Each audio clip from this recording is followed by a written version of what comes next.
got three things for you. So first, we all know there was an election on Tuesday in many parts of the country, and two of the things that I think are great to know is that the Democrats took control of the State House and the Senate in Virginia. And Rick, I don't know if some people really know like how big that is. Most of the high dollar figure pieces of legislation that impact our lives, whether it's education, come from the state level. And so for Democrats in Virginia to be able to shift both houses and control essentially what governance looks like in a state that people thought was going to be red, if not purple, for quite some time, is remarkable. I'm also optimistic from a cultural perspective, but waiting to see what happens in Kentucky, not just because they elected a Democratic governor, but because they elected a Republican brother who is attorney general. And he makes only 7 black attorney generals nationally.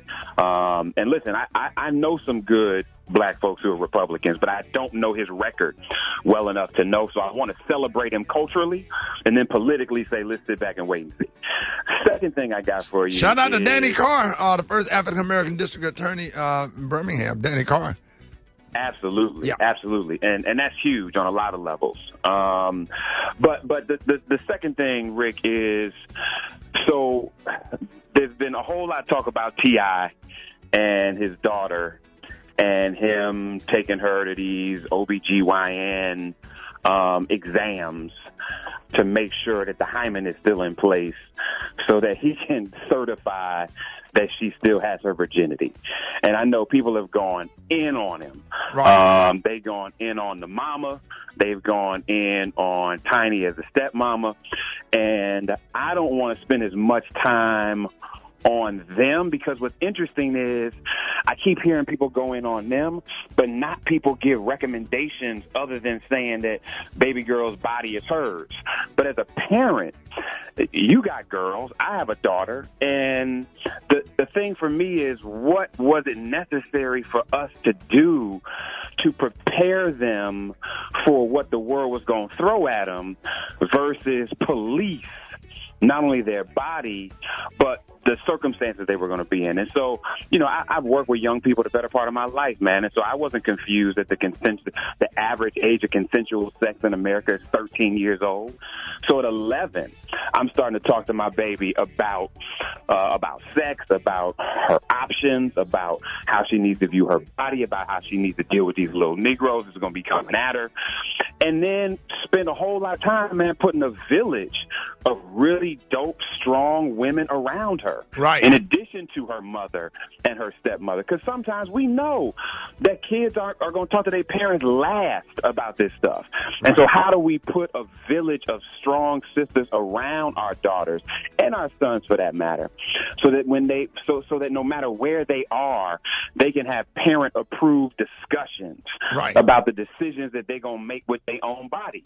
And so my hope is that as opposed to spending a whole lot of time just critiquing Tip, that we would talk about what are ways that parents have seen successfully preparing their daughters to be able to explore their bodies, to make decisions with their bodies, to deal with sex and sexuality, versus just critiquing this scenario and not getting anything out of it.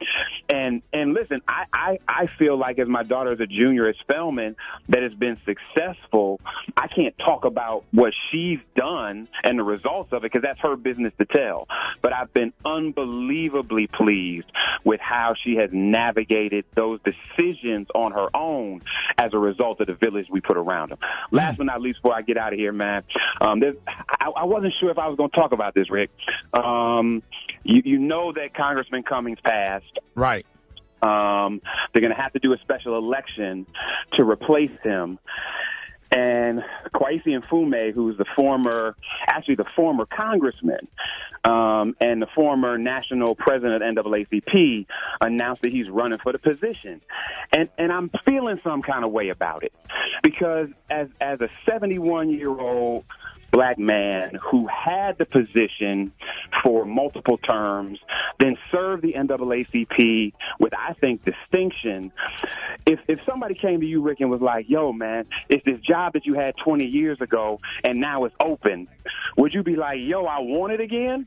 Or would you be like, yo, here's some young cats who I groomed to be ready for that spot? Jeff, I even see it in churches where the youth pastor is in his 60s because the senior pastor that's in his 90s would not retire. Oh, it's just a thing, and I've been saying this for years.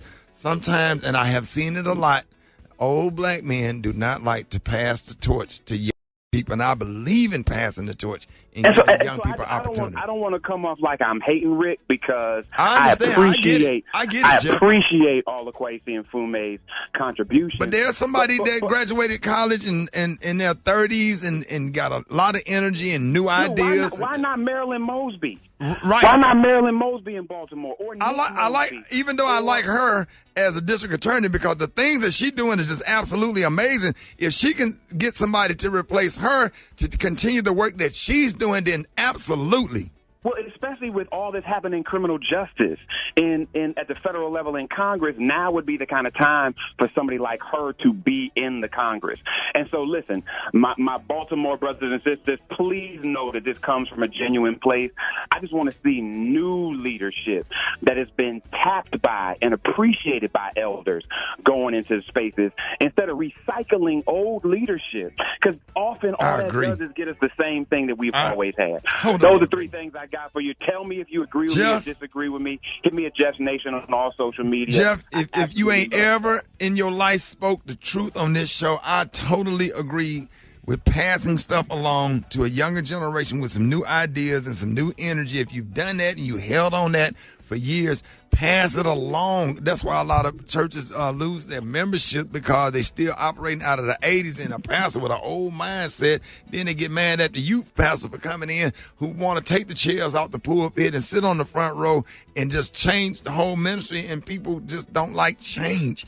And I love that, man. But yeah, dude, man. And the real testament to your leadership is who you prepare to take your place. Boy, turn the microphone off. Get him off the phone. Get his ass off the phone. Get his ass. Jeff, don't call. I love y'all. Jeff, don't call up here no more. That was too much. Oh, yeah. He praised this morning, Jesus. All right, 19 minutes after the hour, y'all. Hey, we got the tea coming up next. Shanika, what you got? Hey, man, we talking about the baby's baby mama. All right, details coming up about that. Rickey, Smiley.